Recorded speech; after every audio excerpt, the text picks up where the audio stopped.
Wake up, Mr. Odell. Wake Good up. morning. We have bullish vibes to get out there to the freaks. Are you bullish today, son? Always bullish. Are we winning? I think we are.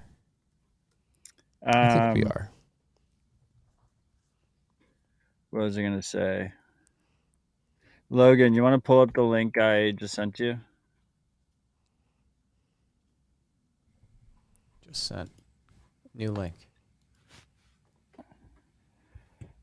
Nope. Marty sent you that. I sent that one. We'll talk about this. Oh, Shout out to Joe. that's the first time you've ever DM'd me. Yeah, because I don't want Marty to see it until you pull it up. Oh, I saw this last night. Did you read the comments, Marty? I didn't. Do you want to read my post for the freaks? Should I give Marty shit on RHR tomorrow since the TFTC account still has a blue check? I crowdsourced whether or not I should. There's some really great responses in there. Most of the freaks think I should give you shit. I like wait, go up. Right He's there. gonna choose. I can't read it from here, but nobody should care less. They have time to blow off. Nothing better to talk about.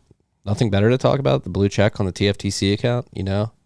Well, we have Fiat Jav Satoshi of nostr saying just yes with a period.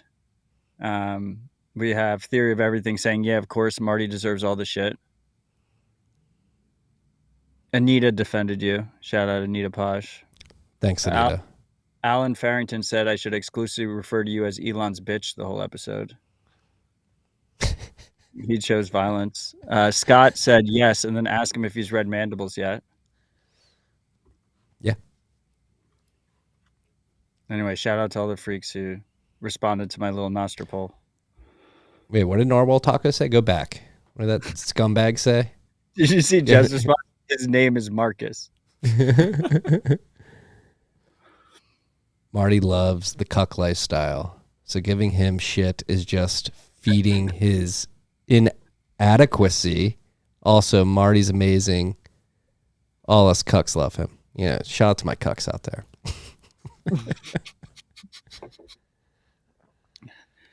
It's all so tiresome.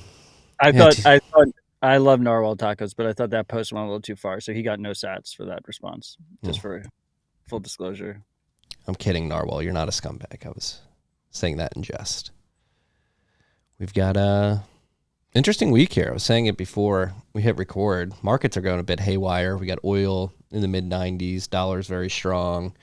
Treasury yields are blowing out. Stock market's relatively flat. A lot of things not moving in ways that you would expect right now. On top of that, we got some economic data today. Consumption numbers are down significantly below where they were estimated to be here in the United States.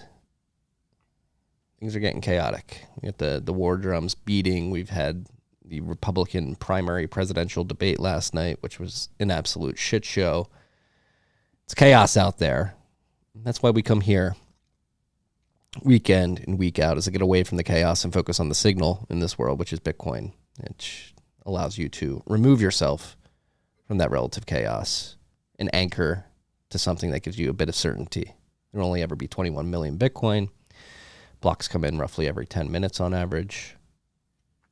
And you can validate everything going on in the network. There is some sanity in the world that exists in the Bitcoin network. Talking about sanity, our zaps are working in rhr.tv/stream. Do you have your channel management on lock this week? Shout out to me. I was telling, I was in a long car ride with my lady the other day, and I was saying that we're going to keep running that inside joke where we shout out ourselves. And then about in a year and a half, there's going to be a bunch of new listeners. You'll be like, who are these dipshits all the time? Or pretty awesome.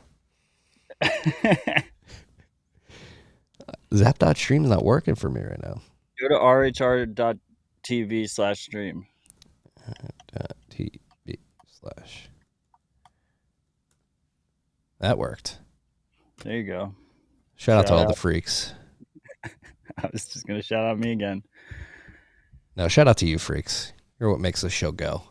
It's so cool. The inline zaps in the chats is fantastic. Thank you. Oh, shout out to you guys. We've got 25, 27. We've got more than 30,000 sats and zaps on zap.stream. Let's go. So where do you want to start, Marty? You want to start with Clark Moody's dashboard? Well, we do start there every week, so it would only make sense that we start there this week. If we go over to Clark's dashboard, we'll see that the current price of Bitcoin is over 27,000. We're killing the bears today, freaks. 27,220 cuck bucks according to Clark's dashboard. One cuck buck's going to get you 3,674 sats. We're sitting at a 530.7 cuck buck market cap. There are currently 19,498,355 Bitcoin that have been distributed to the market. So less than 2,000 from 19.5 million, which is just an interesting round number. We're currently at block height 809,771. We are 661 blocks away from the next difficulty adjustment, which is estimated to be on October 2nd. So I believe next October 2nd. Monday. That's Monday. Right now, estimated to be an upwards adjustment of 0.4%. No, it is Monday. Marty was correct. It is correct. Always correct. Shout out to me. There are currently 75,029 transactions in Clark's mempool. If we go over to mempool.space, we will see that there are currently only 202,559 transactions, less than 100 blocks Cope. of transactions waiting in mempool's mempool. Should have named the episode Cope City with Marty Bent. I don't know, man.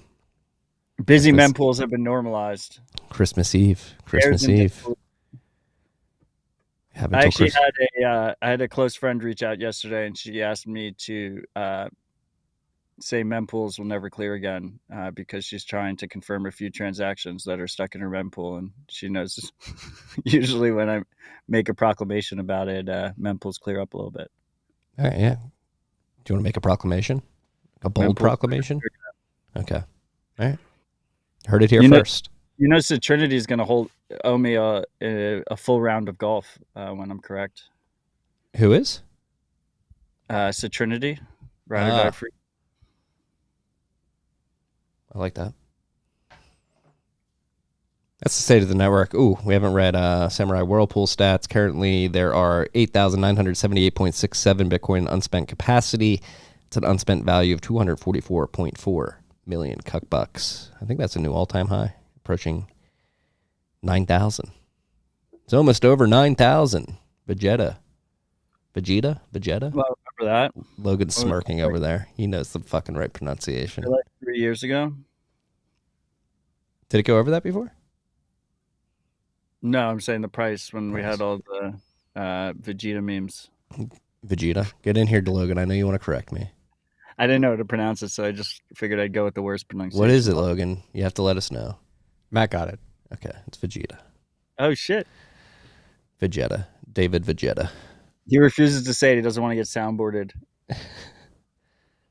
Keep your fingers off that soundboard today. I'll get the switch. Jumping into the list, Carl Dong is hanging dong on the VPN industry right now. Wait, dude, before we get there, that's such ridiculous. I was just waiting for that segue. I've been waiting to say that one. I already wanted that to be the title of the episode. Your family doctor is Tucker Max's wife? Yeah. You didn't realize this? You left that out of the original. You're like, oh, my doctor's accepting Bitcoin, and you just didn't mention it was Tucker Max's wife. Well, I didn't.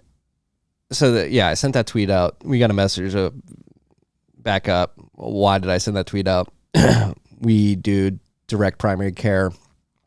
My family does. We pay a monthly fee. We go to Veronica Max, Tucker Max's wife. We got a message earlier this week in the portal. It's Ultra Personal Healthcare is the name of her practice. Like the messaging thing or whatever. Yeah, and so we got a message like, "Hey, we're accepting Bitcoin now." And my wife, of course, immediately texted me with the comment based. And so I took a screenshot and posted it on Twitter because I didn't know how public Veronica wanted to be with that announcement. So I posted it, went mini viral. Shout out to me.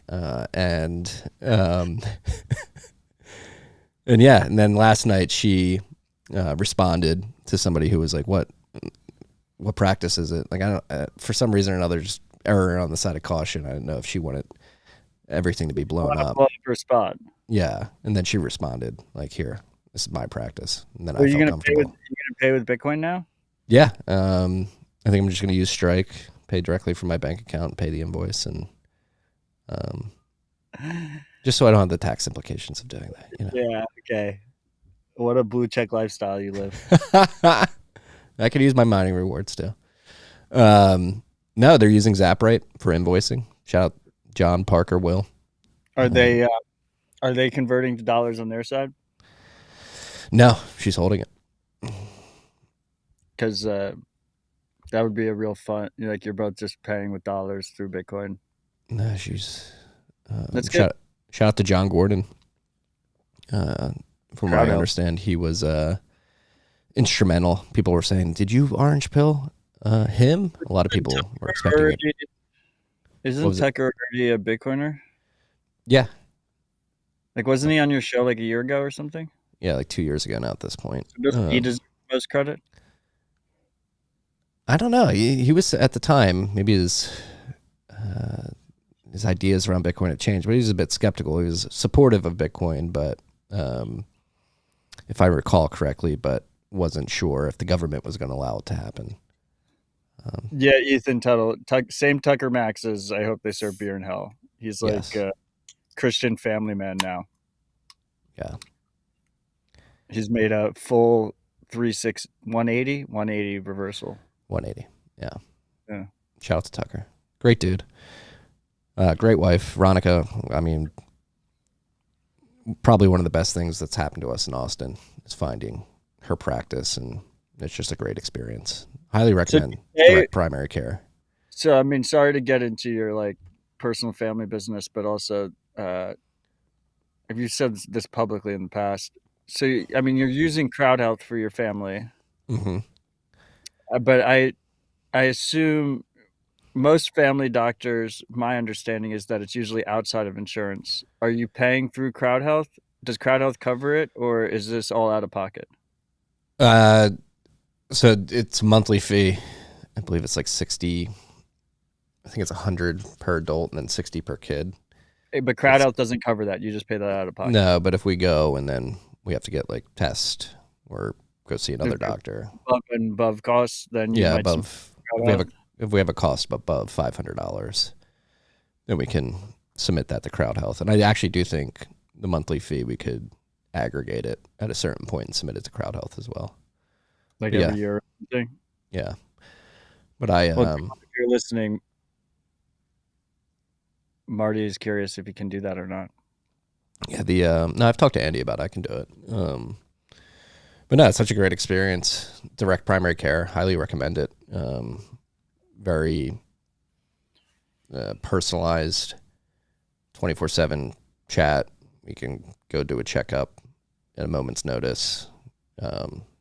She can run tests for us, and that's what I like about Veronica. She's really focused on creating a health plan, preventative health plan. That's another thing I like about Veronica. It's really focused on preventative health and how do you set yourself up to not get in a situation where you need robust medical care. It works. I like it. More importantly, my wife loves it. So there you go. And they accept Bitcoin. Now they accept Bitcoin. Circular economy. Back to Carl Dong's VPN. Back to Carl's Dong. It's just we get a picture of the guy on the bed. Carl is a prolific Bitcoin developer who also is the man behind VPN.sovereign.engineering, which is the proxy for Mulvad where you can pay with Lightning. and he has an Onion site for that as well. So he's been running that proxy service for a while, and now it looks like he is ready to shake up the VPN space. And if you've been a freak for a while, you're very familiar with the trade-offs of hosted VPNs. With a hosted VPN, you get the benefit of hiding amid a crowd. If you're using something like Mulvad, you're sharing an IP address with many people. So if you go to a website,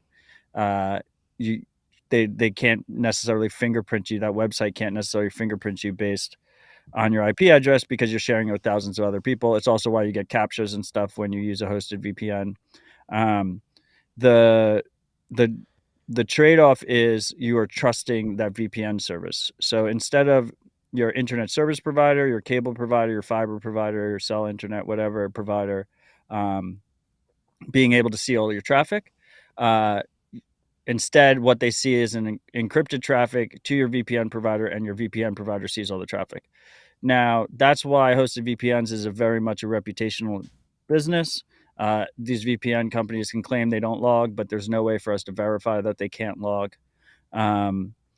We've talked last week about how Mulvad recently switched to RAM only, so it's easier for them to maintain lack of logs. But once again, you cannot verify that that's actually happening. If they're acting maliciously, they can track you.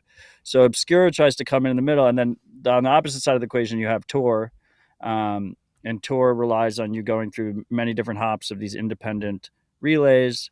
And it's supposed to give you significantly better privacy guarantees, but is very slow, and it's not great for day-to-day browsing stuff or any kind of heavy bandwidth activity.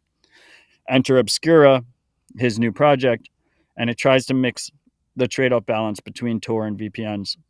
So the general premise, from what I understand, because this is not released yet, he says he's going to open source the clients. The clients haven't been released yet. Right now, what we have is mostly a fancy marketing page, but Carl has a very strong reputation in the space, so I expect nothing but excellence from him. But the general idea is that he can work with partners such as Mulvad, and be and basically, so something like Mulvad. So Mulvad and IVPN offer a service called multi-hop, and with multi-hop, they go between multiple VPN servers, so that logs have to be taken at all those servers for your traffic to get de-anonymized and tracked. The problem there is obviously, like, if you're going through multiple Mulvad servers, if Mulvad is malicious, they can spy on you. So with this model, the idea is Obscura is running one server, Mulvad or another VPN provider is running another server, and the two would need to collude in order to track your activity. So it gives you much better privacy guarantees. It reduces the liability on the individual operators, because if the government does come to them, like Mulvad right now can be like, we don't keep logs, but the government can also be like, well, just, stick a tracker in your server and start keeping logs from this point forward. They can do that. We've seen them pressure centralized companies in the past when privacy is involved. So in this case, you could have two different companies. They could be in different jurisdictions. Collusion is much more difficult. Everyone's privacy guarantees are better, but you still get great bandwidth. So it's a pretty cool project. It's something that a lot of us have been thinking about, at least high level, like would be a useful tool to have. And it's really cool to see him actually execute on that idea and bring it to reality. Yeah, very happy to see that Carl is building this. Again, it hasn't been launched yet, but like Matt said, I expect excellence when it does launch. And that's not to put pressure on Carl, it's to put pressure on Carl. Put pressure on him, but also to give him some props for doing really important stuff in Bitcoin. So in Bitcoin, he's probably most famous for his work on reproducible builds, geeks builds, to make it very hard to sneak malicious code to end users, which is very important. And this has been a passion project of his for some time. So it's really cool to see him get it out there, and on paper, reading through the site, like, it does seem like it is a material improvement on the current model of VPNs, and how he's thinking about it, how he integrates nostr, or potentially could in the future is really fascinating. And another thing, just like product releases, it was cool to see with this, to get on the wait list, you can use your email address or your MPub. And it was cool putting your MPub in there, and I'll get a DM at some point. Mutiny did similar on the NPub waiting list. John Delaney in the comments asking, doesn't this move the trust of no logging back to Carl? It's you need two parties to log in this situation instead of one party. So it increases in that regard. And obviously that would be, rather than just trusting Mulvad, you would need both Carl and Mulvad to act maliciously. And that's just in the basic MVP that he launches, minimum viable product he launches. Presumably, like, you could add a marketplace, you could add the ability to switch who your hops are. Like, maybe you want to use IVPN, maybe you want to use Proton, maybe you want to use a combination of them. There could be all these different avenues you can go down. And to be clear here, like, a lot of this wasn't possible without Bitcoin in the most simplest sense, just Bitcoin as a money. Mulvad was one of the first, if not the first, to offer VPN signups without any email, any login, and you just pay with Bitcoin. You don't have to pay with credit card. I remember there was old VPN providers like Bole VPN, and their most private option was you would mail them cash. You would literally put cash in an envelope and send it. So the fact that we can just make a Lightning payment to do that transaction, and you don't have to give any personal information in that process, is the main building block that leads to something like this. Because if you're putting in a credit card and your billing address, it doesn't matter how many fucking hops you're doing. You're giving them intimate personal information about you and your IP address at the same time. Yeah, and in the landing page, they have a FAQ section. Like, what information does Obscura see? Obscura can only see the IP address you're connecting from and basic payment information. We can never correlate that information with your traffic. We never log your IP address. I mean, obviously, the latter part you have to trust. We actively more. It's just marketing. It's just a marketing FAQ. He doesn't give you. It's very Barack-esque. Like, he should have put a Barack table there with just other VPN providers, and then his just has all the green boxes. Like, it does. It doesn't really get into how the sausage is made. It's just like, this is the most private option. Yeah, and like Matt said, he'll be open sourcing the clients, and as you would expect from Carl, he'll also make reproducible builds for their apps, meaning anyone can audit anything and everything that they publish. Imagine if after all this, he didn't release reproducible builds for his content. Yeah. So shout out to Carl. A man on the tip of the spear when it comes to fighting for his users. That's how he ended this page. Cheers, Carl Dong. I fight for the users. Thank you for fighting for us, Carl. Love it. It's great to see you out and building new things. And that's like another example. It's actually like really bullish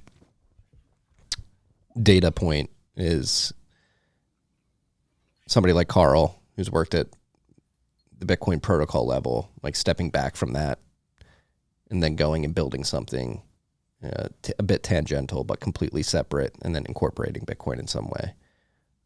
Having somebody with that knowledge base and then being able to apply it to a very important service like a VPN is a bullish thing to see. We're killing the bears today. Thank you, Carl, for the bear sacrifice. So we have our boy John Gordon in the comments. I'm glad we asked the question live on air. He said you can get up to 300 in crowdfunding for an annual direct primary care practice membership through CrowdHealth. Yes. So Marty, you're leaving sats on the table. I will go get those sats. There you go. I'm going to go get those sats. Thanks, John. Shout out to John. Circular economy, it's happening. Like, this is how, and it was funny because I got that screenshot from my wife literally an hour after recording with Godfrey Bloom, the based former parliament member from the UK. And that was like his big thing. He's a Bitcoin supporter, but he's like, I can't spend it on anything. And then boom, right after we're done recording, I get a screenshot like, you can spend it on your healthcare. Like, you're not going to hit me with this engagement bait, Marty. And we need a circular economy, and I'm bullish on one developing, but Tucker Max's wife accepting Bitcoin to her probably mostly Bitcoin customers in Austin is not like a data point that we're going to extrapolate to the circular economy winning right now. Hate to rain on your parade. It's like one. What? It's like one. What? It's Shut like your one. mouth. This It's stuff one. starts at the edges. Are you kidding me?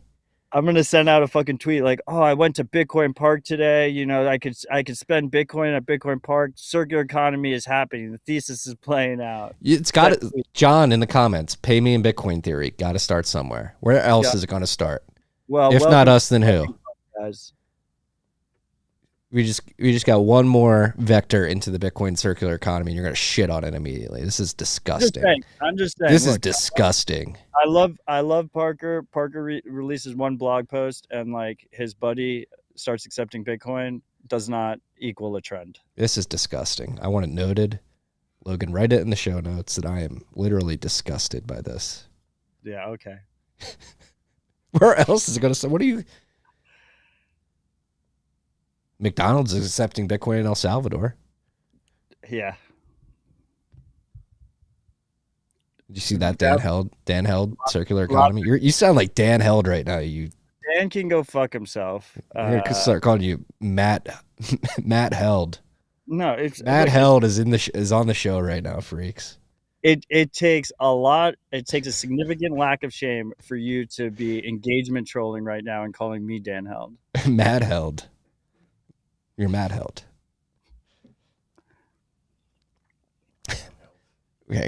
Actually, like we found out my real name last week, or most of you did. And this is actually Matt's real name. I just doxed him live on air. Him and Dan Held are cousins. Let's just look and just cut. We'll see you freaks next week. Stay on the sex up. Hi, kid. We're ribbing here. I don't obey Matt O'Held.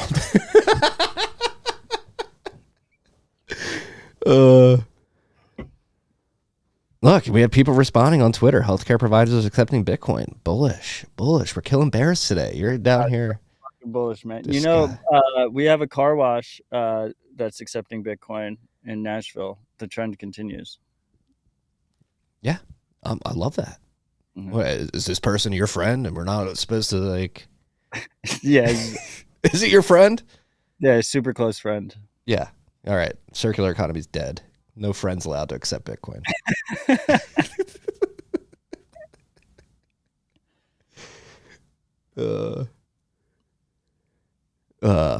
We're on the board. We're killing bears this episode, freaks.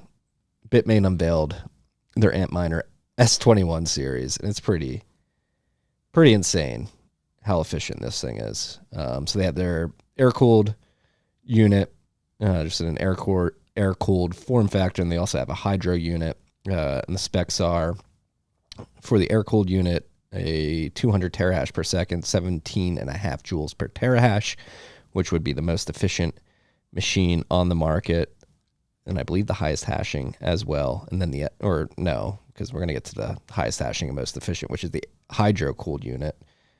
And anybody from No Bullshit Bitcoin who's listening to this, you have a typo. The Antminer S21 hydro-cooled unit, 335 terahash a second. That's insane. It's cooled by hydras. And then 16 joules a terahash. So that would be the most electrically. That would be the most electricity heat efficient. Heat efficient is probably the correct term there. And the highest hashing, 335 exahash a second. So that's more than 2.5x than S19 XP, which is pretty insane. And then pull up to visualize this. Mitch Klee from Foreman Miner created this chart earlier this week to just map the efficiency and the hashing. So the color. Crazy fucking chart, man.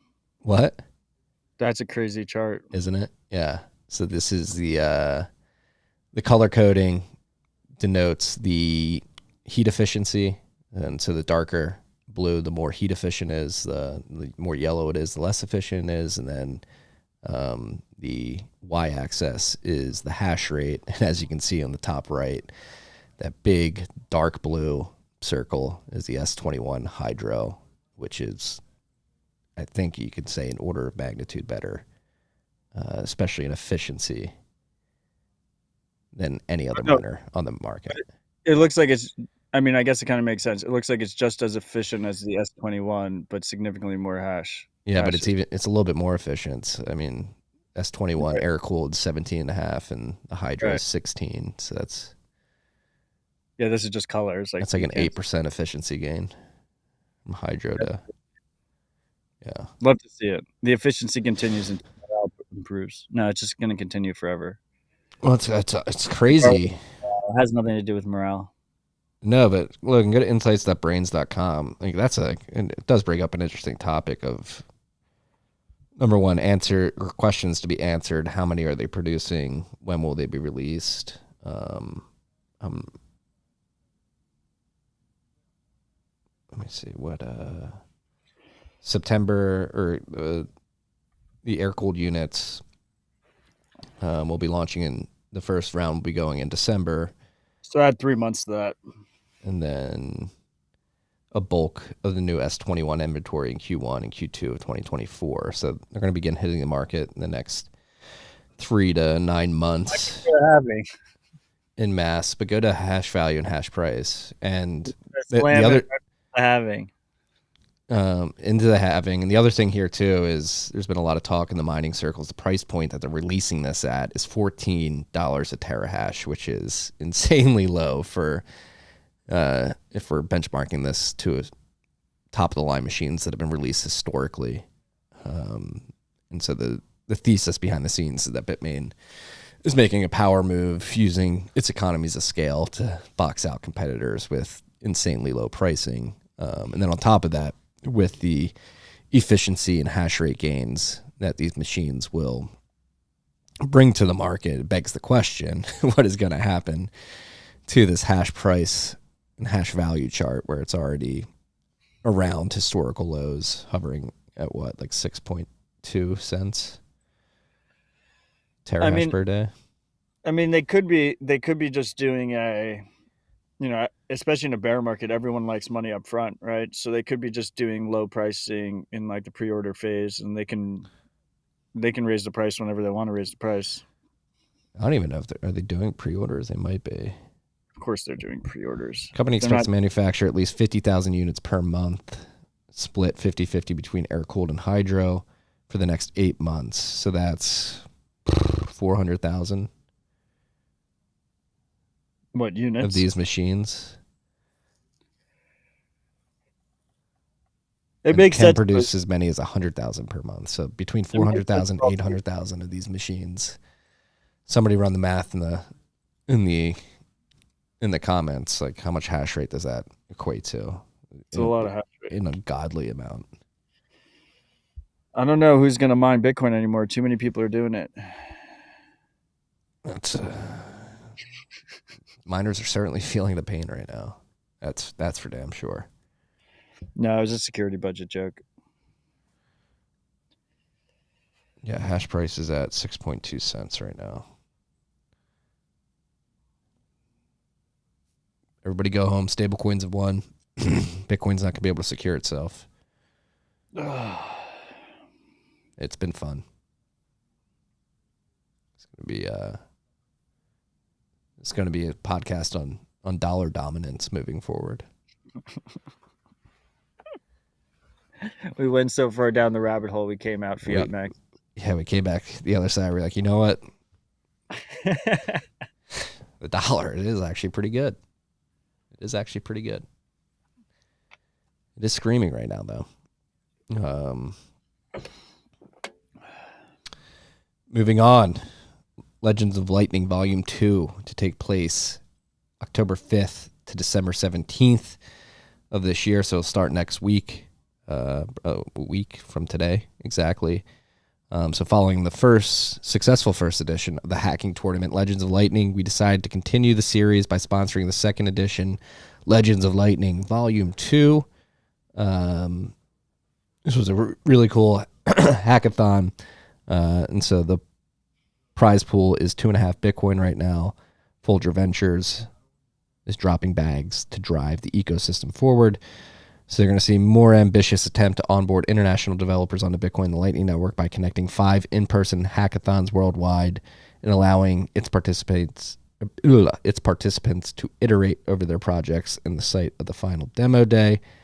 So shout out to the Bolt.fun team that's running this. This was really successful last year. It's escaping me who actually wound up winning that last year. But yeah, if you're a Lightning developer. Winners, if I recall correctly, like there's one main winner, and then there were smaller winners. But I think Mutiny might have been. I think they came in second. Anyway, great project, great organization. The last hackathon was a massive success, so really great to see it happen second time, and that's why I put it so high up on the list. So if we bore you, you've already heard this news. It's important. Yeah. Shout out to the Bolt.fun team. They're bringing a lot of fun to the space. If you're a Lightning developer looking to win some corn, consider it. And the way this works, I don't think you have to submit your ideas by October 5th. I think it's sort of rolling emissions. Admissions, not emissions. That was a bad subsidy joke as well. If you have to explain it, it's a horrible joke. Yeah, we just hit you with 2 of those freaks. Sorry about that. Moving on, this is really cool. UTXOracle.py. Get the price of Bitcoin without any exchange or third party. And so this is crazy. This is insane. I'm actually talking You know to. how it works? I don't understand, so I reached out to Steve. I'm going to have him on TFTC tomorrow. Because a lot of Bitcoiners are fiat maxis, like you and your doctor appointment. A lot of people send round amounts of Bitcoin in terms of dollar denominated amounts. So because people don't price things in Bitcoin yet. Jokes aside, like people don't price things in Bitcoin yet. So if you're paying for something that's $10 or $20, you can kind of see those trends on chain. And so this extrapolates that data. It just uses straight on-chain data, has no idea what the actual market prices are on any of these exchanges. But it's based on heuristics around these round amounts. So like when you, like a lot of people will just pay round USD denominated amounts. So in any given block, you'll see like a bunch of them, and he's extrapolating the price from there. So it's not exact, but it's clever. I mean, the backtested data is pretty tightly aligned with the exchange data. Yeah, but it's easy. Like it's easier to set up a model for backtested data. The real question is like, how well does it go? How well does it do going forward? Yeah. So I'm going to talk to Steve. Like if you have a year and a half of data and you go to that data and you're like, how can I make it predict the correct price? That's a lot easier than it being correct in the future. But it should be more or less correct. It's pretty cool. Yeah. I mean, which begs, because that's the question, like when it pertains to things like DLCs or smart contracts that depend on an oracle to provide an attestation to settle the contract. That's the big question. Is something like this a solution to that? No, you're pragmatic about it. You use like 3 different oracles and you like average them out and you remove any outliers or whatever. And like, yeah, it's not decentralized, but like for a lot of those DLC things, you need a very accurate price picture. You can't like have like a rough estimate. Yeah, and it's got to be ongoing. The way I understand it, this UTXOracle does the price. It does a daily price like once a day. Which is like, let's be honest, is like should be fine for most people. It's definitely not fine for traders. But I mean, I think for all intents and purposes, like I only really need like the weekly price for circular economy stuff, right? Do I even need it to be? I don't need it to be exact. It's like, okay, Bitcoin's at 25,500 or whatever. Bitcoin's at 26K, and you have I know it's over 27,000 now, Marty. Is it? Is that where we are? Did you just check the on-chain data? We've got. My point is, you don't need the exact amount. If it's like if you're like paying someone $10, $15, $20, Like what? If you're off by 20 cents, like no one gives a shit. I'm disappointed in the market right now. We're only $2 away from a palindrome price. We couldn't get it What is- there live on air. Which exchange? Which price? I think this is Bitstamp. No, the Oracle. No one. What No, the wait, fuck? it's not Bitstamp. No one cares about Bitstamp. I have a special place in my heart for Bitstamp. I mean, Bitstamp's been around for a long fucking time, but Yeah. Yeah, haven't heard from them in a while. Are they even around still? they're around. They're just irrelevant-ish. Ouch. Matt shitting on They're like circular economy and exchanges that have been around for like a decade. I'm not shitting on circular economy. I'm just, it's a little bit engagement baity. That's all. Like I'm a big believer that you have to start somewhere, and merchants that want to hold Bitcoin are the key. Engagement baity? Yeah, not a word, but you understand.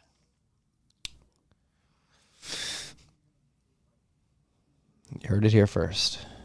Circular economy is not for certain people. It's not cool. The Bitcoiners are doing it. I did get a lot of responses to that tweet. Like, I'm a doctor. I would love to do this. You know, you gotta. So then fucking do it. Agreed. Get on it. Zap right. Yeah, I was DMing with her. Yeah, my wife was DMing with her. I was like, what are you using? She's ZapRight. Apparently ZapRight, the way that she has to amend things with particular clients in her back-end infrastructure, ZapRight was like the only accounting tool that made that possible. So that's another thing. Like to basically connect an individual client with their back-end payment infrastructure. The payment links apparently make that possible. Yeah, no, I mean, ZapRight just fills such a strong niche. Yeah. We use it all the time for both the park and the podcast. Yeah. What do we got next? And like, holy shit, I love the BTCPay project, but when you pull one of those Excel files out, like I literally just want to kill myself. It's like, hey. How horrible is that when you just like pull one of those fucking Excel reports out? It's not fun. You just like you send the Excel report to the accountant, and the accountant's like, "Fuck you." Yeah. Like, what is this? No, accountants actually love it, especially if you actually label your products correctly, and they can mark the income correctly. Moving on. Speaking of acquiring Bitcoin, not that we were, but we are now. MicroStrategy acquired 5,445 Bitcoin palindrome stack for around 147 million by issuing more common stock. He's literally just issuing shitcoins and buying Bitcoin with it. Can't hate on the strategy. It's fundamentally sound. The market's going to reward them. Look, and go to Google Finance and let's look up MicroStrategy's MSTR. They're stark. Get a year to date. Up 126%. So the market is the market is validating their strategy. Their Bitcoin strategy. Yeah, I mean, do the 1 year chart. Oh. Up 50%. 5 years. 132%. Is nowhere near its all-time high of 1,000. Straight shitcoin pumping up in 2000 or whatever. Yeah. What it is, like he said, he's like, I rode my shitcoin down 99%. Like Bitcoin's nothing in comparison. What's the Bitcoin Treasuries website? BitcoinTreasuries.com? No, it's .net because NVK sold .com and then created .net. And I think it's BTCTreasuries.net. It's BitcoinTreasuries.net. I'm there now. They have in total 158,245 Bitcoin. Marathon Digital Holdings is second to them at 11,466. Oh, go to the private companies, like what Block 1 of EOS is up there. Yeah. Private companies. Block 1 has 164,000. Mt. Gox. And now He changed. Sailor successfully got them to change the rules so he can mark up the price as the price goes up, which should be how it always was. It's kind of ridiculous that wasn't the case. So in the bull run, he's going to be able to like mark this shit as Bitcoin goes up. He's able to mark it as profit. So it should become pretty crazy. Yeah, it's a double-edged sword though. On the bear market, book losses, tax. But he had to book the losses last Yeah. cycle. When it goes down, he has to take the loss, but he couldn't take the positive. That makes sense. Buying back. Yeah. And you don't have this on the list, but since we mentioned them, and it is a pretty interesting case study, Marathon Digital Holdings, Marathon, who mined an invalid block this week. Did you see that? Yes. They were doing some kind of experimental thing, but it came out that it was just they organized the block by transaction fee amount. Yeah, and they didn't factor in, I think, child pays for parent. No, they didn't factor in the parents. Yeah, they didn't factor in the parents. They were mining the children before the parents were mined. Yeah. So they didn't exist yet. So it was an invalid block, and they lost the block. But the more interesting thing is it shows that they're running experimental block templates separate of their main mining operation, because it was between blocks that were fine. It was just that one block that wasn't. And I did think it was kind of hilarious that based on their history, remember when they were doing like OFAC compliant, they like made sure in their press release or whatever, they're like, this was not an attack on Bitcoin. Please, mi familia, we're not trying to attack Bitcoin. Yeah, Fred's been out making the rounds too, publicly. You can see how Marathon is trying to position themselves, and he's basically going around with the line that small miners are not going to survive. Like if you're investing in mining companies, particularly those that are publicly traded, you're going to want to ape into the bigger ones because they're the only ones that are going to be able to survive the halving and all that. Well, they do have the fiat maxis supporting them. Pirate miners do not have that. Yeah, but it's another interesting thing to glean from that invalid block too is the talent for this stuff. Like I saw the mempool guys, Moononaut. Yeah. I mean, he was essentially on Twitter being like, this is one of the biggest Bush League mistakes you can make. And so like you have a multi-billion-dollar publicly traded company and they're finding it hard to find the talent to create a block template algorithm that doesn't produce an invalid block. Like that's something that should have been tested before going into the wild. Well, now they know. Yeah, now they know. It's still less significant than fucking PayPal's. Paxos. That was Paxos. The other day. Yeah, it is less. Well, yeah, less significant. So that's what Was that Paxos? I thought it was PayPal. It was Paxos. But Paxos is a stable coin. They're managing. I think PayPal's crypto backend. Entire wallet. Yeah, I didn't realize that. Yeah, that was Let me pull up my calculator. 6.25 times. Let's just say it was 26,000. It's like 150K. Yeah, 165K plus fees. You only need the weekly price.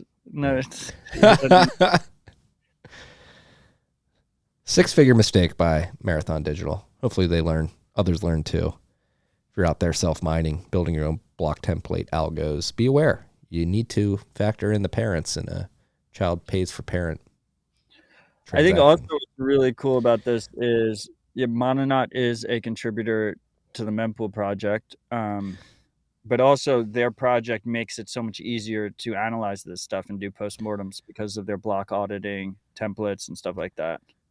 I mean, Mononaut said himself, like as part of his work with mempool, he built template logic from scratch twice. So it's just really cool. It's cool having like an independent, non-mining entity because historically a lot of these block explorers have been financed by either a mining pool or a large miner in the background.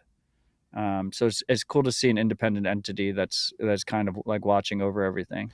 Yeah, no, it is. And Bitcoin in the YouTube chat is saying that they did test it. They were playing around on testnet and doing the same thing the day before. So apparently the results of their test were not clear enough for them to. Well, I mean, it was a successful test, depending on how you find successful. Yeah, Robert B, the mempool is emptying again. There is no mempool. There are many mempools, and they're never clearing again. Well, what's going on with ordinals? They messed up the taxonomy. They're changing it. It doesn't matter. That's all distraction. Is it? What matters is that driving a lot of mempool demand? There's infinite demand for Bitcoin, and there's finite block space. It's this very simple thesis. Yeah. I mean, look, we have doctors accepting Bitcoin. The circular economy is heating up. Like, who knows, like, how much the backlog is going to be on transactions. We do have doctors. Thank you for acknowledging that. I'm not disgusted anymore. This was sad to see.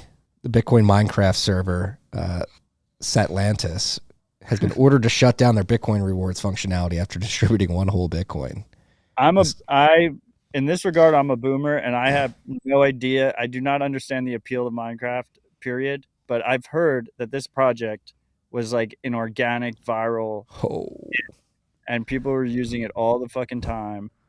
Oh, shit. What? I'm sorry.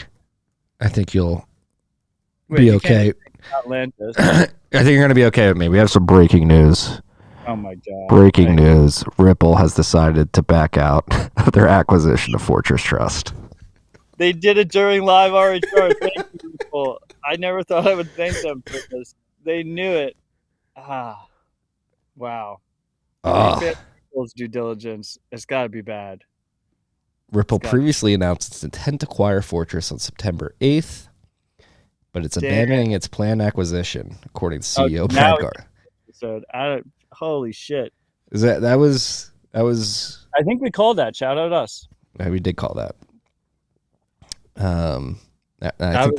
People were saying I was pedantic every time it came up. I was like, "Well, they're still going through the due diligence process, and here we are." Yeah, the Fortress team is incredibly talented and has built products solving real customer problems. While this outcome is different from what was originally planned, we'll continue to support them and hope to work together in the future! ! Holy shit! I wonder what this means for people that are using Fortress, which for companies that are using Fortress, can't be good. Yeah, I really wonder what happens here. Firm lost around 12 to 15 million in Bitcoin, USDC, and US. I mean, we have BTC Pins here saying Swan's relieved. I think it was better for Swan. I mean, it was a horrible look PR wise, but it was. I mean, and it's pretty sad when Ripple brings credibility to a institution or whatever, but the rug risk was lower if Ripple bought them than if they failed Ripple due diligence. That breaking news was brought to you by a text from Michael Tanguma. Matt, he wants to let you know that he says hi and that he loves you. LOL. Wait, did he send it in the group chat or just to you? Just to me. What the fuck, Tanguma? Like, we literally have a group chat of the three of us. We just finished the last trade, and Yeah, well, that... damn, man. Okay, well, fuck, you interrupted Satlantis. I think that was a valid interruption. That's breaking news. We don't get much breaking news here. They usually wait till after. I'm in shock. I mean, we called it, but I just didn't expect it to happen live on air. Usually this news breaks right after RHR, so we have to wait a week to talk about it. Yeah. So what is your first take here, Marty? Not good. I mean, not good. If you're dependent on Fortress Trust. I don't know. I mean, in the Block article, apparently Scott Purcell's saying they covered It's Blockworks. Oh, that was Blockworks. My bad. The Blockworks article, Scott Purcell says they covered the $12 to $15 million hole right away. Oh, that's great.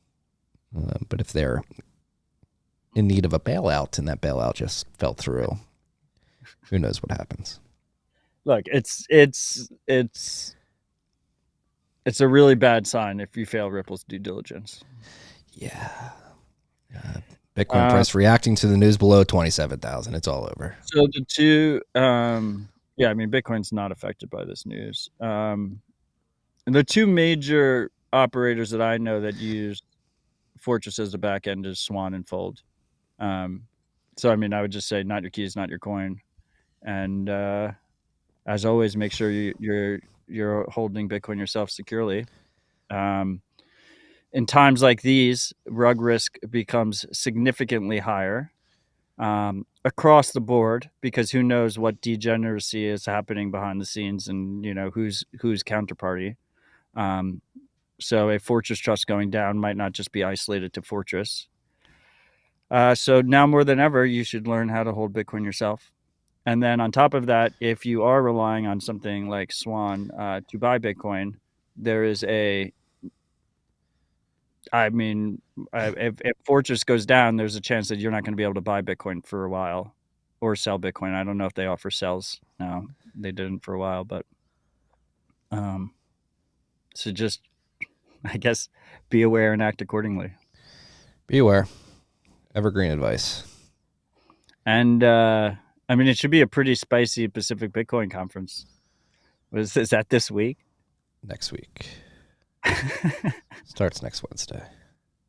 Imagine if Fortress goes bankrupt during the event. That'd be fucking crazy. Hey, I don't want to wish ill on anybody. I'm not. This is not me wishing ill. This is just me making observations.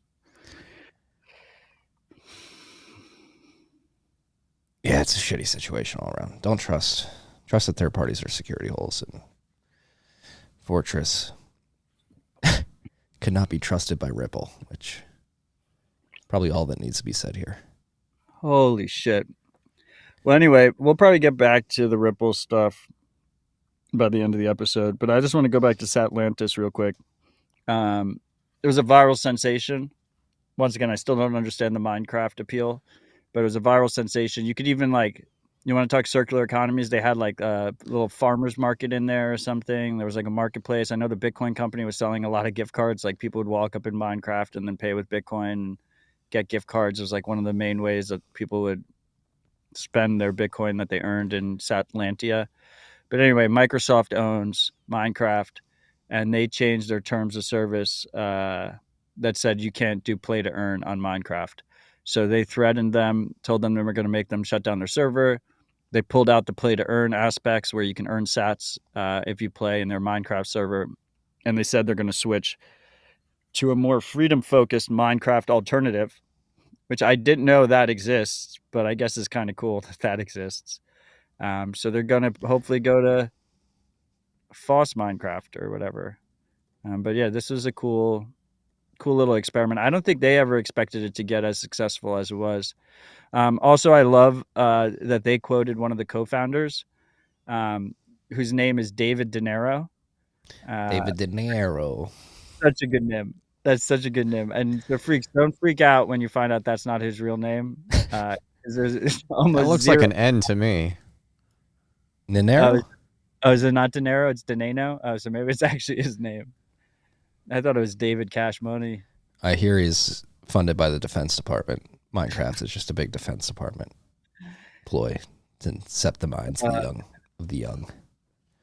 Oh shit! Our balance is under 500 sats on Zapstream. How the fuck do I top this thing up? Jesus Christ! Will you figure it out, please? Okay, I'll figure it out. Do you need help here? Do you need me to send sats somewhere?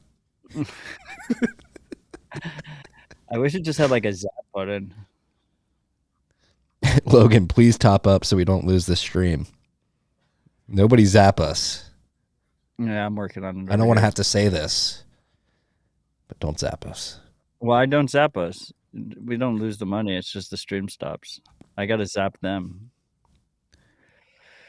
Okay, just continue, Marty. I have to like switch my private key over here because fucking Matt's switching private keys. We'll move on.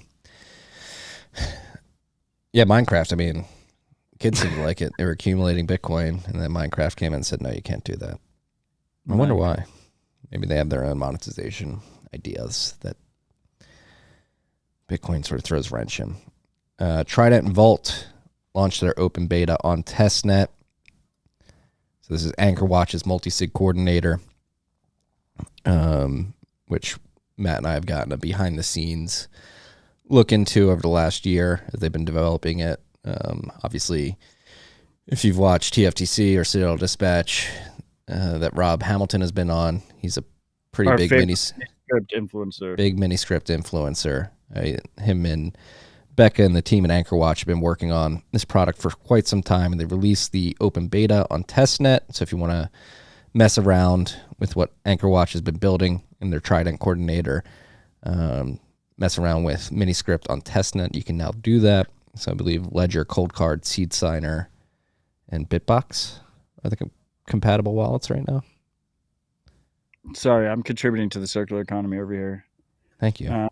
Yeah, Ledger, Coldcard, MK4 with Edge firmware, or the Spectre DIY. Those are the 3 hardware devices you can use for this. We're topped up. All right, thank God. Get back to zapping. Circular economy, baby. This is cool to see. It's awesome to see. And it sets up the next news story, which is so Trident Vault is their open source project that's maintained by the Anchorwatch team. And we are proud to announce that Anchorwatch just raised $3 million, and we at 1031 led that round. So cheers to Rob and Becca. Extremely well-deserved, very impressive team. And I love to see they've been building like crazy, and I just love to see what they have in store for us. I am as well. Very excited for Anchorwatch, and more importantly, the expanding of the edges of the design landscape of Bitcoin custody. Now, with miniscript becoming more prominent, I'm excited to see how far Anchorwatch takes it. We're going to win, freaks. I was, I think it was Miami 2 years ago. I had drank a little bit too much. And I met Becca, co-founder of Anchorwatch. And I was already very close friends with Rob. And, we go way back. And I said something to her to the effect, I was like dismissive about self-custody insurance. And she fucking destroyed me. It was like just 35 minutes of just absolute carnage. And I was just so impressed. That was how I met her. I was just so impressed. I was like, she's got a point. There's something there. Something there. This was before miniscript influencing and all this other shit too. So yeah, it'll be really like cool. To go. Yeah. Building in the bear market. It's happening, freaks. Don't let them tell you that Bitcoin's dead. We're killing bears today. That was an arrow. I just shot an imaginary bear over there in the corner. Yeah, I would easily pay 1 million sats to see Marty try and hunt a bear with a fucking arrow. All right. Ryan Leachman, let's go. We got to go hunting. The good news is afterwards, when we have to bring him to the doctor, we can pay him Bitcoin. If Ryan Leachman took me hunting, he'd have to carry me out of the woods. Like yeah, that doesn't count. That's Ryan hunting a bear with arrow and Marty just standing next to him. Is he the manliest man in Bitcoin?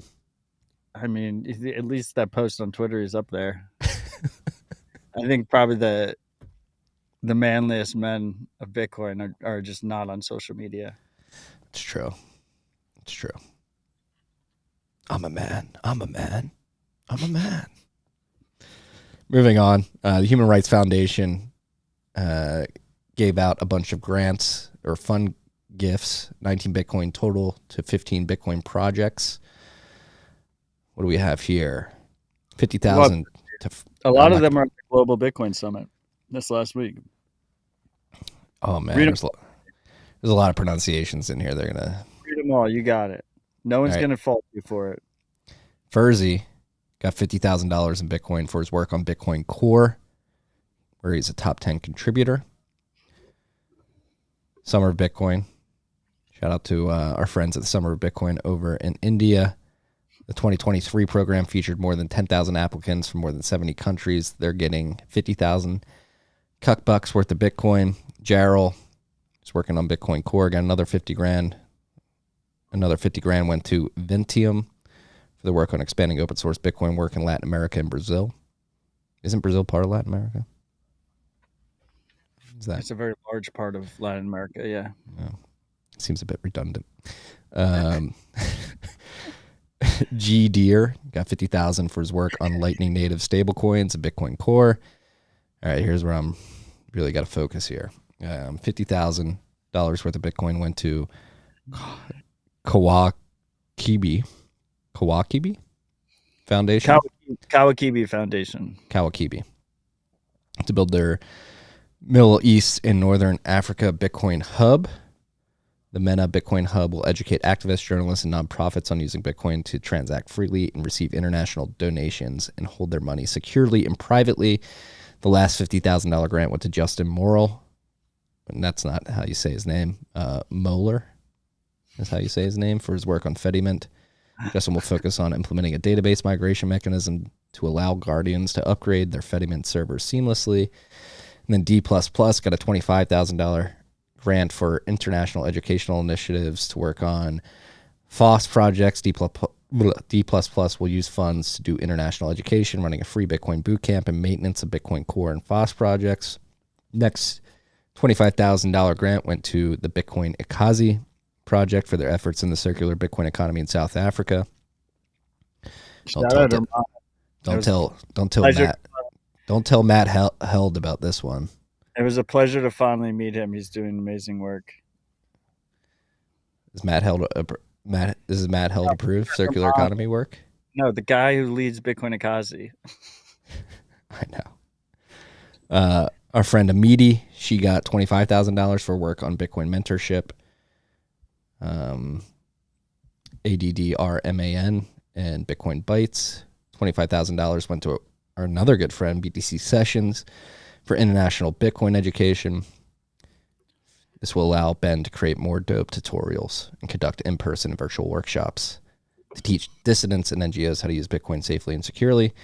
$25,000 went to La Libreria de Satoshi to make technical education accessible to many Spanish speakers as possible. Maybe they can teach me how to speak Spanish better too. And then $10,000 went to TabConf, the technical conference held in Atlanta, Georgia, in early September every year. $10,000 went to SatsConf, largest Bitcoin conference in Brazil. Grants, so the developers can travel to these events. This is something that we've heard a lot about, both on the HRF side and the OpenSat side. That is very helpful for people. Yes. And then BTC++, Bitcoin++, also got a developer conference focus grant. And they're going to be running one. The next BTC++ is in Berlin. It's important to realize those last three events, they received travel grants. And the reason I'm highlighting this is because I think it's a very novel thing to do with a dev fund, but is very helpful, which is literally, throwing devs on Ryanair and getting as many devs as you can possibly get to these events in person for $10,000, which I think is very helpful. But huge shout out to HRF, the HRF team. Also, I don't know if we announced this on air yet, but our good friend CK has left his long journey at Bitcoin Magazine and is now leading Bitcoin Ops at HRF. So he'll be working with Alex Gladstein, Alex Lee, and Arsh over at HRF. Fucking awesome to see. I mean, CK is a fucking legend, and I think he's going to do. It's like, it reminds me of GG coming in to lead OpenSats. It's just like ideal fit. He was made for that role. Agreed. Shout out to CK. Shout out to the HRF. Shout out to everybody getting grants, pushing these things forward. 19 Bitcoin distributed by the HRF this week. Here's a cool case study from BTCPay server about their integration at the Baltic Honeybadger conference in Riga, hosted by Hodl Hodl. Earlier this year, I'm sure you've seen videos of their point of sale terminals that were LNURL enabled at the Baltic Honeybadger conference. They actually brought one to the park because we had Rockstar here and Anna from Huddle Huddle. And so I have, like, right in front of me, I have the Honeybadger NFC cards that they were using. Is it the laser eye one? Yeah, they were the basic implementation is it's custodial, right? So you have a custodial balance. Every attendee at the conference received this card with the custodial balance on it. And you literally just tap to pay, and when you tap, the Honeybadger's eyes light up. Super clean interface, not that much latency. But historically, when you've done stuff like this, you've used LN Bits or some other software stack to load them up. Now BTCPay has it integrated directly. So you can, it's a perfect fit for something like Bitcoin Park or Bitcoin Commons or something like that, where you can like essentially offer it as a member's benefit. Like, oh, here's your custodial spending wallet, but also people can do it with their own node if they want to. Yeah, it's pretty badass. And the attention to detail in the product, the lights, the laser eyes going off when you pay. It's the small details. Do you use tap to pay a lot? Yes. Like, do you use it with your phone or your cards? Both. Do you do the phone pay a lot? Yeah. Like Apple Pay you use? Yeah. Yeah, I'm not in that world yet. It's so convenient. It's very easy. I use it. I'm part of we joined Lifetime Gym down here in Austin. Like, even to get into the gym, you can add it to your Apple Wallet. Just tap and check in. Lifetime Gym? Do you just pay once? No. Ironically, no. You have to pay every month. Yeah, well, everyone's a scammer. You heard it here first. Just kidding. Bitstein wrote the article in 2013. Moving on. Shout out Bitstein. Moving on, we've got software updates. So before we get to those, we will read the top 4 boost from last week's RIP. Let me pull it up here. This was RIP 271. TikTok next block. Matt got really lazy. What the name? That episode. Yeah. You got yelled at for it too. Yeah, I mean, I kind of phoned it in, but A Ripple in Time, the previous episode title, I think I can rest on my laurels on that front. Yeah. It's hard, as you know, we have to come up with a title every week. It's difficult. Yeah. Ripple in Time turned out to be prescient. That was really good. TikTok next block. I don't know. It was like blinders on. Like, people were like trying to cancel us and shit. Fuck off. Stay humble, stack sats. Agreed. Speaking of stacking sats, you freaks help us do that when you participate in Podcasting 2.0, the value for value model. Here are the top 4 boosts from RIP 271. At Cumrocket, 69,420 sats. There he is. Madison Bitcoin Meetup, Thursday, October 5th, 2023, 7 to 9 p.m. at the Muscle Lounge and Sporting Club. Muscle Lounge and Sporting Club. 4102 Monona Drive in Madison, Wisconsin. So if you're at the University of Wisconsin, maybe you're a young ladess. It's a bird. Is it lads and birds? What is it? I think it's birds. I love the term birds, but I don't think Americans say that. Isn't that like a British thing? I think so. If you're a young lad or bird at the University of Wisconsin. I think bird is great. Like, if I could ever get away with calling a lady a bird, I would do it. I just don't feel like I can pull it off with a straight face. I think you got it in you. Yeah, I'm going to try nonchalantly next week. Okay. And not comment on it. See how we can do it. Come meet your fellow Madison Bitcoiners. Generally, this happens on the first Thursday every month at 7 p.m. at the Muscle Lounge and Sporting Club in Monona. We are here. Right? What? Muscle Lounge? What? MUSKELLOUNGE. Muscle. Okay. Gotcha. Now you have me. We're here to talk current events in the Bitcoin world, share our stories, and learn from each other. While altcoins may come up in conversation, this is a Bitcoin-focused meetup. Got to give a shout out to Madison, Wisconsin. We used to go up there for... Just say no altcoins. In the beginning of every meetup, just repeat the rules over and over again. This is a Bitcoin-focused meetup. There's other meetups for shitcoins. If you want to go talk shitcoins, please go talk at those meetups. Don't come to ours. If you repeat it over and over again, the community self polices pretty quickly. Yes. A lady would take calling her a bird like they call D, and it's always sunny. No, that's different. Shut up, bird. They were calling D like a literal bird because she looks like Big Bird. She looks like an ostrich. Yeah. The episode where she actually turns into one is hilarious. It's not a negative term. I believe it's not a negative term. I think it's endearing. Yeah. Back to my shout out to Madison, Wisconsin. We used to do a lacrosse tournament there every October in college, and Madhouse in Madison. A lot of fun. Fun college campus. What is Madhouse? Is that a bar? I think that's their stadium. Oh, wait, no. Madhouse on I'm getting completely confused. Madhouse on Madison is the Bulls and Blackhawks Stadium in Chicago. It's on Madison Ave. Well, I'm glad I verified. Yes. Okay. If you travel to Wisconsin, the deep. Wait, so was that Cum Rocket? That was Cum Rocket. Wow, he's got a meetup now. Look at you. I wonder if he self-identifies as Cum Rocket at the meetups. Proud of you.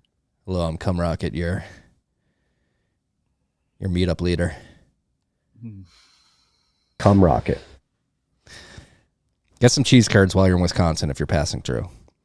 At Eric99, 50,000 sats. Stay humble. Stack sats. Great advice. At Bitcoin Rocks, 9,999 sats. Nines across the board. Palindrome boost. Enjoy your time in the remote undisclosed location. Did you enjoy your time? Yeah, it was fucking awesome. Thank you, freak. At Bond. I'm not going to say who it was, but one of the freaks doxed me successfully. So shout out you, freak. You know who you are. There's some 4chan autist in the live chat. Beware. Beware live chat. They're 4chan caliber autist amongst you. A hacker known as 4chan.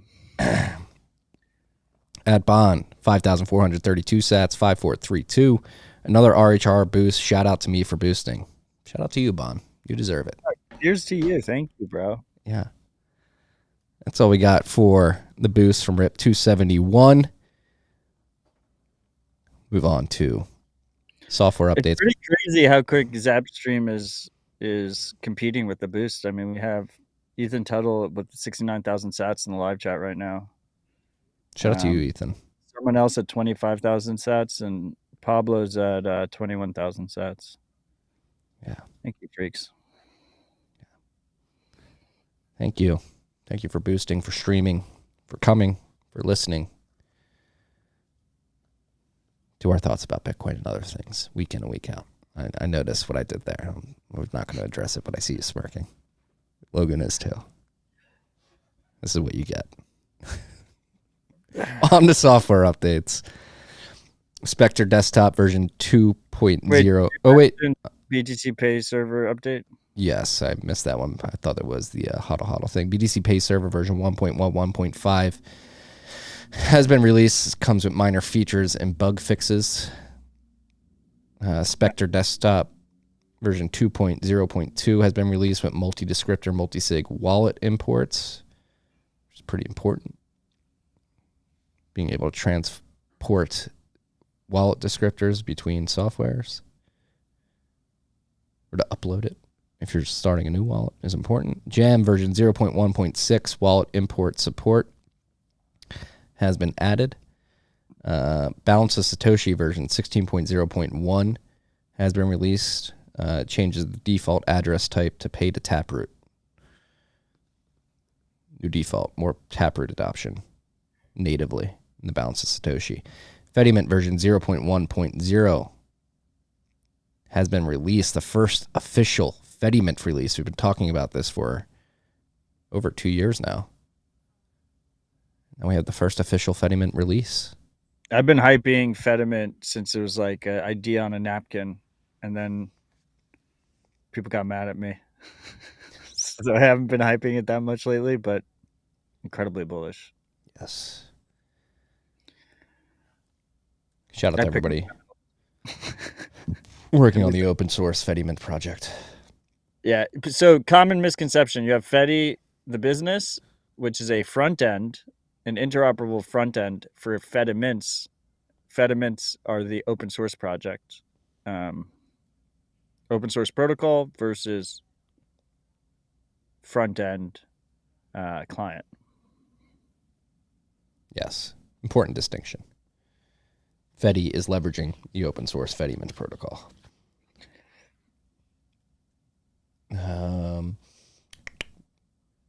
Trezor Suite version 23.9.3 has been released. It's got simplified Bitcoin-only firmware UI, which is important. You can download Bitcoin-only firmware using Trezor. They also support shitcoins. The single best feature of Trezor is that if you forget your PIN, for about $15, you can extract the seed from the Trezor. So it's a nice little inheritance plan.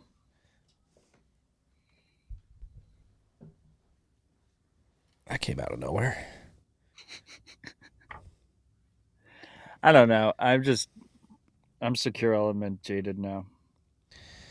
You heard it here first. He's secure element jaded. But I do have a Trezor that I use for multisig, and it's nice knowing that I could just extract the seed from it if I forget the PIN. It's actually a feature. It's a feature, not a bug. Make sure you properly secure that physically. Somebody else could extract the seed too, if they get a hold of it. If you use a passphrase, they still need to brute force the passphrase, nuance, trade-offs. Do your own research. Speaking of research, you should do research on GigSats version 0.2.0, which has been released. It's a Bitcoin marketplace for freelance services. Assuming we're on to nostr updates. No. Soon. TM. This is more of a Bitcoin project than a nostr project, even though the lines do blur. The top job is to follow me on Twitter and turn on notifications, and you'll get 2,500 sats. Wait, what? Oh, someone's just paying. Yeah, all these gig stuff always start with just like people just paying for engagement. I can't even see like where the Twitter profile is. Like, how do you even go to follow them? I don't know. It's very early. It's early. eNuts version 0.0.4 beta has been released. It's got a smoother, more reliable experience. The Albi extension has been updated to version 3.2.1. This includes on-chain swaps, bug fixes, and UI improvements. Yeah, so I used Albi as like Albi is the transition because it's like half a nostr extension, half a Bitcoin extension. So now we're in nostr updates. This is the bridge. Albi's the bridge. Damus version 1.6.18 test flight has been released. Comes with nostr DB profiles. Yeah, so my basic understanding is that Will like rewrote his whole stack so that you have this nostr database layer underneath. This is the first version that incorporates that, is my basic understanding, and I might be... Maybe his last version had some kind of integration with it, but this one brings your profile over to it too. Yeah. Shout out to Catan in the zap.stream chat. Sorry to hear you can't talk about guillotines on Twitter anymore. Oh, wait, that's fake news. That's not why he got kicked off of Twitter. He got kicked off of Twitter because he doesn't understand transaction fee markets. He hasn't spent a Bitcoin transaction in almost a year now. He's just waiting on 1 sat per byte. You're saying Elon's a full mempool respecter? Yeah. Yep. BlackRock contacted Elon. They said, look, mempools are never going to clear again. You got to get this Catan guy off your platform. Spreading terrible propaganda. It had nothing to do with him tweeting out, bring back the guillotines to New Zealand politicians. Was it New Zealand or Australian? I thought it was New Zealand. I don't know. But whatever. He like quote tweeted Anyway, Nostr fixes this, and you can find him on Nostr because he's not on Twitter anymore. Banhammered. Banhammered. I mean, I joke around, but it's really fucked up. He's like he's done so much good in the education side of Bitcoin for so many years. Few put out the kind of quality content that he does, particularly from like a freedom focus and a sovereignty focus. So it sucks for Twitter users that they won't be able to see his content. But yeah, I mean, I think he should have switched to nostr anyway. So nostr fixes this. I think the guillotine talk knocked a lot of people off of Twitter this week. At Yana, version 0.10.10 has been released with NWC integration. This is yet another nostr application. Carlos has an interesting accusation here. He said Catan tried to bribe Elon, but his transaction never confirmed, so he got banned. Yana, another nostr app. Speaking of bribes, we do have something to talk about there as well. Very interesting case study in black markets. We'll get to that after the software updates. Moving along, Gossip version 0.8.0 has been released with Zaps, DMs, and new Relay UX and more. 0x Chat version 1.2.1 beta has been released with voice and video call capabilities. That sounds really cool. Dollar Prism, Lightning Prisms on Nostr notes has been released. So this is interesting. Hashtag Prism, I guess. So prisms are essentially zap splits. You do like one zap and it goes to multiple people. And their idea here is if you do a nostr post and you do the $ boost to it, the first 10 people that repost your post are in on the zap split. And anyone who zaps that note from that point forward will pay those first 10 people who boosted you. And I mean, the idea is a novel way to buy engagement at a surface level. So I would say, first of all, what's really cool is that Nostr is an open protocol. Lightning is an open protocol. Anyone can build this and ship it, and that's fucking awesome. Like, I do wonder, like, what the implications of this are and if there's actually, like, really positive use cases for it. My mind just keeps going to negative use cases. But yeah, like, sign up for this ICO scam or whatever, and then, like, if you're one of the first 10 to retweet it, you get a piece automated. Sign up for my paid group, and split the. I'm starting a Foot Finder account, so this could actually be a good product for me to build that audience. There you go. It's circular economy. Logan's smirking over there like he's a big foot guy. Are you a big foot guy? Feet guy? Dude, were you just going to call him out like that? No, I got distracted for a second. By my feet? Oh, up on the table? I'm looking at my phone over here. Logan, don't let him bully you. One day Logan's just going to hop from behind the camera and beat the shit out of me. It's going to be like Peter Griffin in the chicken fight. But anyway, this is the type of thing that would be awesome. I'll pay $1 million sats to see that. Just $1 million sats. That's it. Dude, I'm not gonna negotiate against myself. It's a starting point. I think this beautiful face week in and week out is worth more than $1 million sats. Got to put at least a 10 million sat bounty on that if I want to be up here with black eyes. Like, if you go far enough down the rabbit hole, it always ends up in assassination markets. Like, Marty, you just have to bet on the opposite side to prevent him from doing it. Otherwise, financial incentives just going to result in that pretty face of yours destroyed. So back to this project. Like, this type of thing though is what's really cool about open protocols, right? Is like, if Twitter was going to implement something like this, it would take fucking years. They would do all these MTLs. They would have to go through all this process, and then it might just be a shitty idea, But with Nostr and Lightning, you can push out this idea relatively easily, relatively quickly, test it on the market, see how it goes, and then iterate from there, or just completely scrap it. So that's pretty cool. Yeah. Quick, rapid testing. You love to see it. You also love to see NDK version 1.3.0 being released. Massive user profile speed up, zap slits. I'm pretty sure the no BS Bitcoin guys are really You need to edit, though I can't talk. Zap splits, I imagine. Or No, added. it's app slits. No, that's definitely a typo. Yeah, like Pablo's shout out Pablo. This is the Pablo section of the software updates. But yeah, it's supposed to be Zap Splits. Zap splits. Go check it If out. you're listening, please edit. NDK version 1.3.0.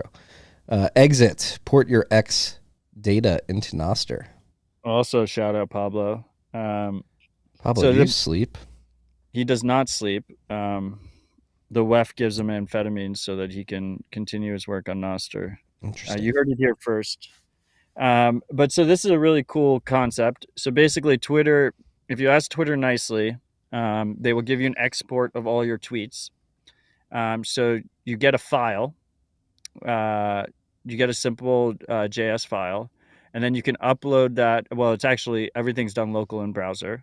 So his tool parses that data, and you have all your tweets, and you can sort it by keywords and stuff, or you can just submit them all, and then you broadcast them out to Nostr relays, backdated to the date that they had them. So your whole Twitter history can then be viewable in any Nostr client in its proper chronological order. So it's a cool way to migrate from the closed system that is Twitter to the open, rug pull resistant future that is Nostr. He even integrated value for value, so you can choose how many sats per tweet that you pay him, which is awesome. And then since I'm done shouting out Pablo, I need to shout out myself for coming up with the name Exit, which I think is very clean. Very clean. But my mind's running now. If you can do that, like import your tweets and have them in chronological order, does that highlight like a potential social attack vector? What do you mean? You can essentially rewrite history on us. No, because like you're still no. I actually wanted Pablo shouted me out for the name. I actually wanted it to be XIT, but that domain was not taken. So that domain was taken, so we couldn't have it. The time of that it hits the relay, you cannot fake that, right? But you're self-reporting the actual time that the note was originally posted, and it's up to clients how they want to show that. Okay. All right. Just making sure. For a second there, I thought I had a critical flaw in Nostr highlighted. Parker almost ran into the room to give a big "I told you so." Just kidding. He's not here. He's at the Houston meetup. If you're in Houston area, get down to the Digital Wildcatters headquarters tonight. What would be really cool is... Oh, sorry. Continue. Daniel Frumpkin's going to be talking about Bitcoin mining. Oh, badass. What could be really cool is we saw the recent news about... I actually don't have this on the list, about Simple Proof and the Guatemalan elections. Yes. Where they take a hash of the election results and then they use open timestamps to timestamp the hash. We could have a situation where we use open timestamps to prove the history of Nostr posts at a certain time. There's some interesting things that could happen there. We probably just need to... Oh, Pablo's already talking about it in the chat. Pablo will probably build it for us. So do it, Pablo. Yeah, I mean, I'll send you 42,000 sats if you do it. Yeah, to give more context to that, here we can pull this up, Logan. I'll put it in our chat. But there's a different Pablo in the chat. He's like, different Pablo, not me. Different Pablo. But yeah,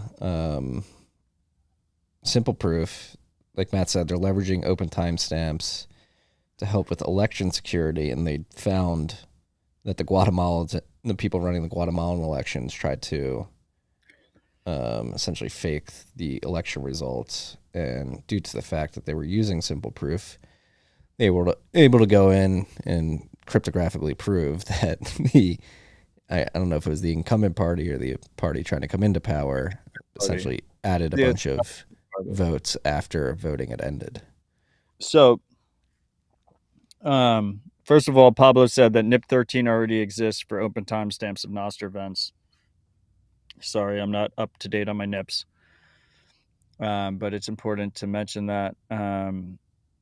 The simple proof thing is really interesting because, I've been down like the election fraud rabbit hole stuff. In America, we have closed source electronic voting machines run by multi-billion-dollar oligarchy companies, and have no transparency whatsoever on how those machines work.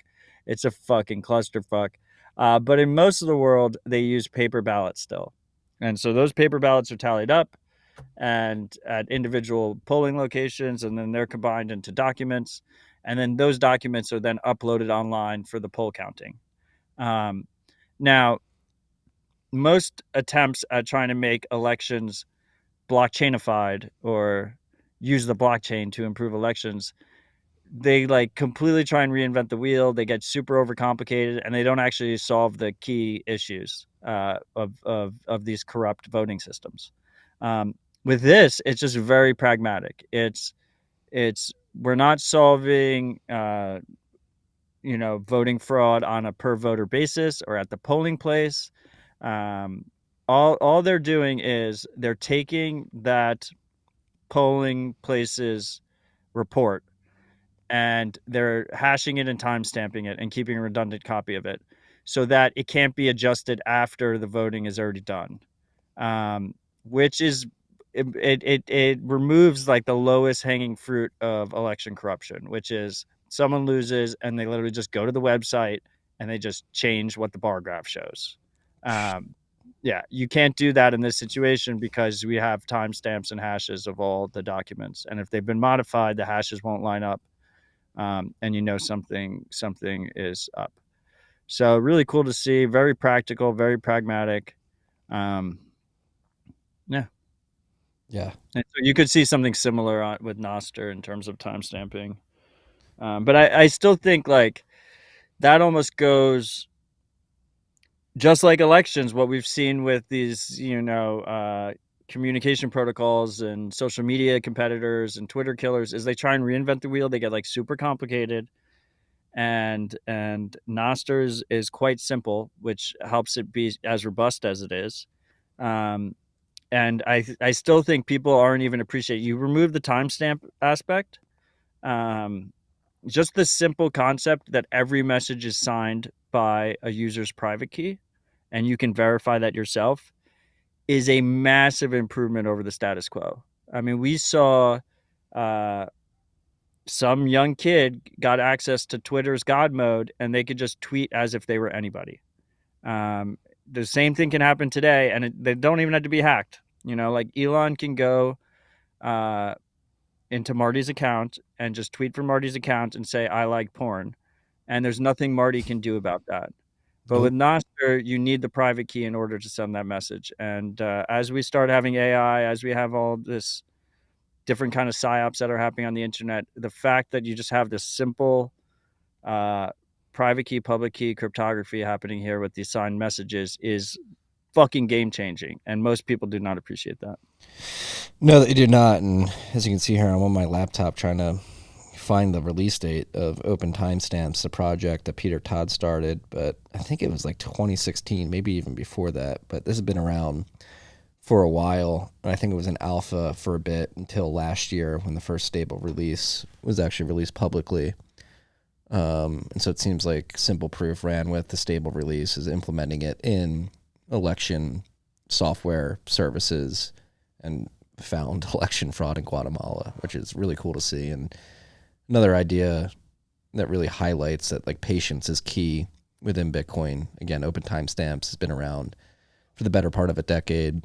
Peter Todd's been pushing it for a while, and now it seems like it's finding a niche product market fit with this election fraud, election software services, which is important. And you don't need to reinvent the wheel, like Matt said. You just hash data into the Bitcoin blockchain, use that as a timestamping mechanism, and take care of the low-hanging fruit. What are you laughing at? You're always laughing. It's just me and the ride or dies are just having fun. I like porn. You disgusting. Did you see Signed by Matt Odell. Did you see what McBitcoin said right afterwards? Marty's so addicted to porn he even watches during RHR. Get off the porn, kids. Get off the porn. It's going to rot your mind. What do we got next? SimpleX Chat version 5.3 has been released with the desktop app, local file encryption, and improved groups. I've sent a total of 2 SimpleX messages. Network effect needs to grow there. Yeah, we got to start somewhere. My doctor, I can communicate with her through SimpleX, so that's good. It's good. SimpleX circular economy developing right in front of our own eyes. Lightning Network Plus Liquidity Pool has launched. This isn't Lightning Labs, is it? No. What? Does Lightning Labs have the trademark for Lightning Network? Well, maybe. That's the thing that's confusing. So it facilitates node operators and opening channels with each other, ensuring mutual benefits. This is a completely different model than other liquidity projects have attempted. So other liquidity projects, you have like the marketplace model where like people are doing bids and asks on liquidity. You know, I have this much outbound liquidity I can send you as inbound. Pay me this amount and I'll keep my channel open for 2 weeks, 3 weeks, a month, whatever. Then you have the centralized liquidity offerings where you go to like an LN Big or something, and it's just a single centralized party that's like, this is how much liquidity costs. I will open a channel to you for this much money. And now you have this, which the idea here is it seems like it's almost like a liquidity co-op, right? So you join the group, and when you give people liquidity in the group, you get credits, and then you can use those credits to get inbound yourself from other group members. So it's kind of like everyone connects with everyone inside the group, and you choose who you want to connect to or whatever. So it's almost like a co-op model. I mean, I don't know if it's actually going to be effective, but it's cool to see a novel attempt here at liquidity, specifically getting inbound liquidity. It's hard if you're a new merchant or something to get inbound liquidity without using a custodian. Yeah. I like co-op models. I like seeing them experimented with in Bitcoin. And yeah, anything to help fix the inbound liquidity UX problem that exists is A-okay in my book. So shout out to Lightning Network Plus Liquidity Pools for launching, getting it out there. So we got on the list. I've got a couple things that I'd like to point out. Pull up that Joe Consorti tweet, Logan, please. We often have the title Bank runs continue. We almost did it. Today we almost did it. Yeah, we almost did it. Would have been an apt title because the bank runs are continuing, as Joe points out. Bank deposits year on year have fallen faster and more aggressively than any time in the last 50 years, down 3.73% since last year and falling for the 10th month in a row.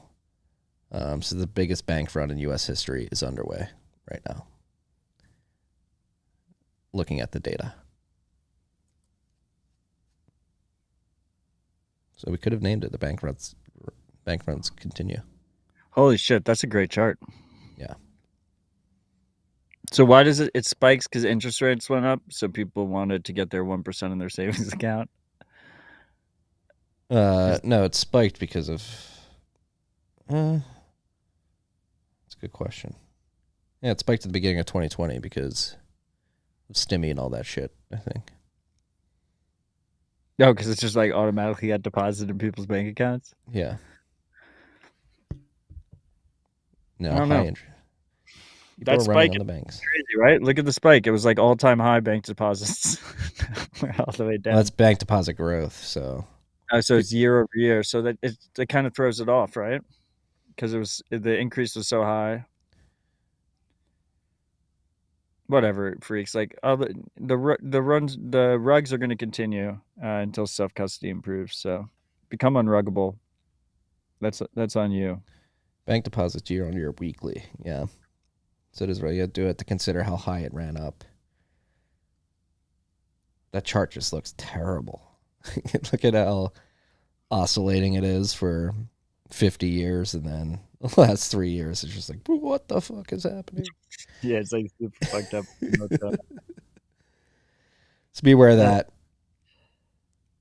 I have one more tweet I wanted to pull up, which is, I couldn't remember the name of this letter. Wait, what are we being aware of? Just that the banks are all getting run? Yeah, I mean, deposits are draining from the banks at the most rapid pace. Guys. Mandibles, then hyper Bitcoinization. And here's the tweet I was alluding to in the beginning of the rip. I couldn't remember the name of the Kobesi letter. Dude, whoever the fucking social media intern is for the Kobesi letter is fucking crushing it in Elon's blue check program. It's like all that there is in the For You trending thing. They're like all over the fucking place. They are. And I think it's because they have that square and that yellow check, which means they pay $1,000 a month. So when are you going to upgrade TFTC from the blue check to the square? When are you going to go full Elon worshiper? When Bitcoin gets back to 40K, we'll shell out some shekels. Do you know? So the square is for organizations. Yes. And so Mempool has one. And about and you know, Wiz is wrong about blue checks all the time. He shares that with you. But Wiz, I woke up one morning like 3 weeks ago, and I got a notification on Twitter that was like, Wiz has added you. He tried to like backdoor blue check me, but it required my permission. He like added me as an employee of Mempool Space to try and ninja a blue check on me, but he failed. We're big jokesters behind the scenes here in the Bitcoin industry. Yeah. But anyway, so did I actually. They have the square and the yellow check, but I do think the content of this is important to highlight, which is stocks are falling like a recession is coming. Oil prices are rising like there's no recession in sight. Interest rates are rising like we have 10% inflation. Gold is falling like inflation is gone. Housing prices are rising like rates are falling. And commercial real estate is falling like it's 2008. Nothing adds up here. So like, yeah. Wrong. Stay humble, stack sats.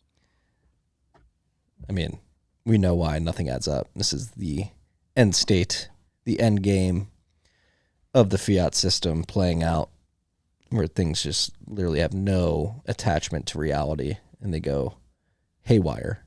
Do you see the next tweet? It's like Kobayashi letter is like the original paid group. They're like, okay, now sign up for my paid group to find out how it all adds up. They didn't put it in this one, but it's a paid newsletter. That's their business. Detaching the Kobayashi letter from the message you're trying to get out there. If we're just looking at the tweet, not knowing who sent it. Well, we know who sent it, and the reason we're looking at it is because of who sent it and their verification on Twitter. But I mean, I agree. The content of the tweet is accurate. Yeah. Things are haywire.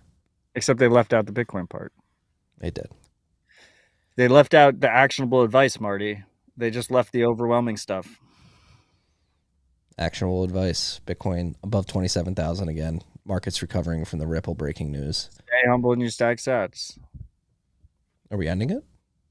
No, I'm saying like they left that's the most important part, right? Like it's, I don't know, it's easier to scare people than it is to like actually provide some kind of action that a human can take to improve their situation. Yeah. I'll tell you, like in a Bitcoin standard, there's no need for that letter. No, but unfortunately, we're not under a Bitcoin standard yet. I don't know. Your doctor accepts Bitcoin. Close. It's pretty sick. I want it to be noted. RIP 272. Rabbit hole recap. Matt. was absolutely disgusting, trying to denigrate people from joining the Bitcoin circular economy. Fucking bullshit, man. It's fucking bullshit. I know it is bullshit that you would do that. I'm very disappointed. That's not what I'm doing. I'm very disappointed. Putting words in my mouth.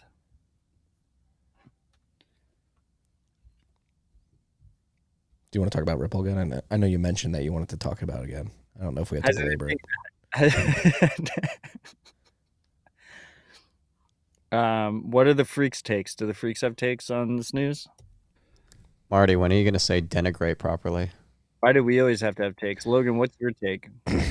Logan, get the fuck out of the studio. I'll take care of everything. Get out of here. Denigrate. Has Swan said anything? Let me check.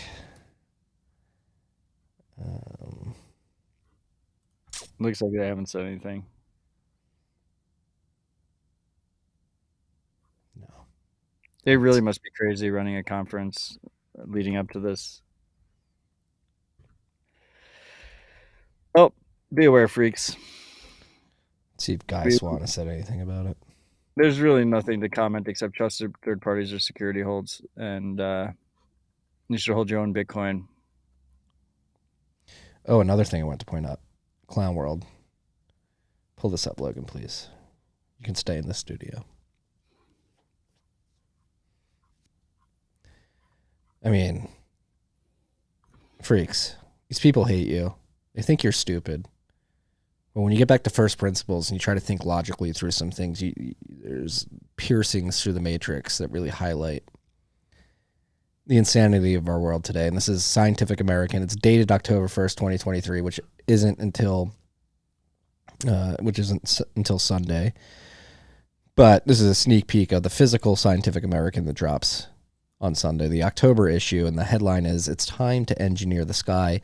Global warming is so rampant that some scientists say we should begin altering the stratosphere to block incoming sunlight, even if it jeopardizes rain and crops." Scientific American, one of the mainstream media mouthpieces of the Davos class. The blue checks. The blue checks.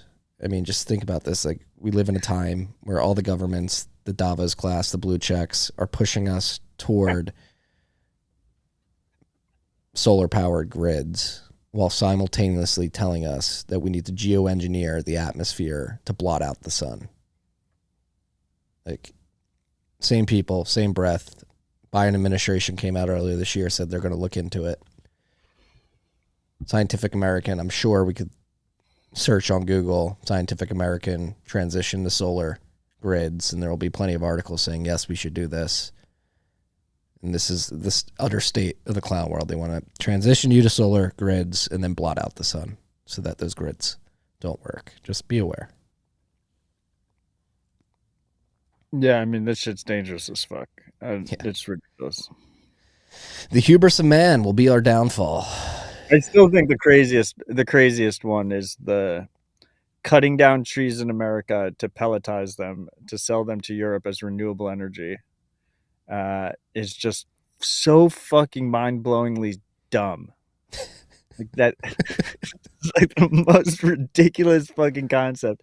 And then I actually saw another one that's like this company that harvests carbon credits they cut down the trees that, by the way, like bring in CO2 and release oxygen. They cut down the trees and they bury them, and then they receive carbon credits, and then they sell the carbon credits. And the argument is, if the trees were to burn, they would release a bunch of CO2. So we'll just kill them now while they're consuming CO2 and then get the carbon credits as a result. And then you bury them and they create carbon under the atmosphere. And if anybody, or under the ground, if anybody digs that up, it gets released into the atmosphere. It's completely methane pockets or whatever, right? The world is run by a bunch of fucking idiots. Yeah, but that's what they collect their management fees to keep the trees under the ground. Gotta keep checking on them. Fucking insane. Swan has not tweeted anything except for memes in the last hour, so no update on that front. We'll update you next week, freaks. Beware. Enjoy your weekend. If you're holding Bitcoin on any custodian, consider withdrawing it. I would recommend buying a cold card if you haven't bought one already. It is, in my opinion, the best trade-off balance when it comes to securing large amounts of Bitcoin. If for whatever reason you can't obtain a cold card wherever you're located, Seed Signer is a very compelling project. You can build it yourself from off-the-shelf parts. My full cold card guide is at werunbtc.com/coldcard. I want to end it with agreeing with Brent Droid in the YouTube comments. Mempool will clear. Agree, dude. Agree. Look, I hope I'm wrong. You know, I hope I could just pay 1 sat per byte forever. It logically does not follow. So until then, I will at least try and get some sats to recoup my future transaction fee burden, which will be substantial and has been substantial. Mempools will clear always eventually. This is such a dumb fucking... You're like a fucking wood chip seller for renewables. Like, what the fuck, man? Use some logic. They're wood pellets, and I'm disgusted that you would say I'm one of those disgusting humans. It was a great rip. 4th, I hope you're all smiling out there. I hope you're all happy. A lot of crazy shit going on, but we got Bitcoin. We got each other, more importantly. We're going to win. We're going to win. We're killing bears. Ryan Leachman, hit me up. We need to go kill a bear. Get 1 million sats. I'll split it with you. Fuck the bears. Stay humble, stack sats. Love you all. See you next week. Peace. Peace of love, freaks.